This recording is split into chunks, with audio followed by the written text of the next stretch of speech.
Pick-up, hommes armés et un panache de fumée noire qui s'échappe de l'aéroport international de Tripoli.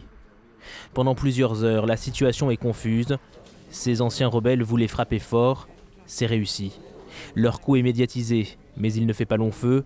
Les autorités interviennent et reprennent le contrôle de la situation. L'épisode a marqué les esprits. La Libye continue d'être un pays fragile.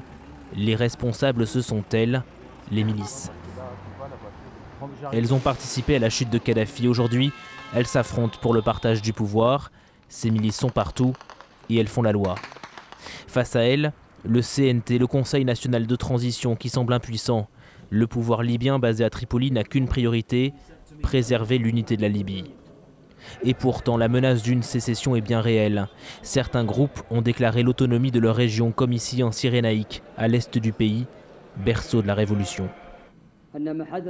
Ce qui s'est passé en Cyrénaïque est un problème important et critique qui freine et menace notre intégrité nationale. Si le CNT est incapable d'asseoir son pouvoir, c'est que ces milices sont armées jusqu'aux dents. Pendant la guerre, elles ont puisé dans l'arsenal de l'ancien régime. Toutes puissantes donc, mais aussi impunies. Certaines de ces brigades font régner la terreur. Les règlements de compte, les pillages, les vols, les rackets sont devenus monnaie courante, même au sein de la capitale. Amnesty International évoque même un fonctionnement anarchique. Dans cette perspective, la création d'une armée nationale se fait dans la douleur, d'autant que le chef d'état-major ne fait pas l'unanimité. Mais certains anciens rebelles ont accepté un plan de reconversion. La plupart sont des civils.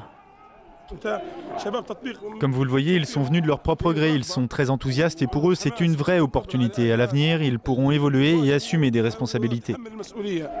Et pour attirer davantage et réintégrer les milices, les autorités libyennes misent sur les prochaines élections. Elles auront lieu le 23 juin prochain. L'enjeu, transformer des armes en bulletins de vote.